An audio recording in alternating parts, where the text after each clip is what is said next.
A first of its kind back and forth between a U.S. president and a sitting pope continues to take unexpected turns. Both men speaking publicly today on the friction that has Chicago right in the middle of things. Political reporter Chris Ty here now with the latest on the exchange that took shape right after a 60 Minutes story aired last night. Yeah, right here on CBS. And that 60 Minutes story, Joe, was about the divide between the Pope and the president on the Iran war and immigration. Chicago's Cardinal Blaise Cupich among those standing behind Chicago-born Pope Leo last night, who again today doubling down on his criticism, saying he's not afraid of the Trump administration. Minutes after 60 Minutes ended, the president began.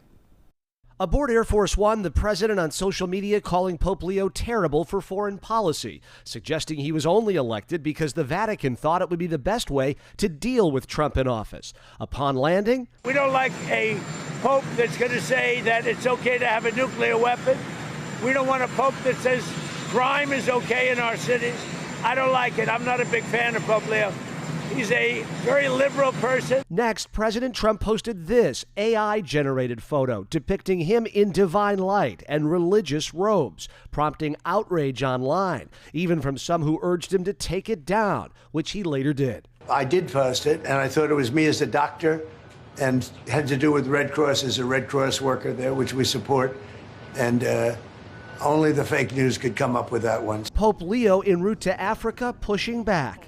I have no fear of neither the Trump administration nor speaking out loudly about the message of the gospel.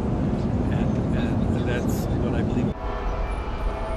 Chicago Catholics drawing a line at that AI image. Nobody should compare to Jesus. I'm not really a fan of it, especially when I saw the image that Trump had posted this morning. Where does this story go from here? How does this play out?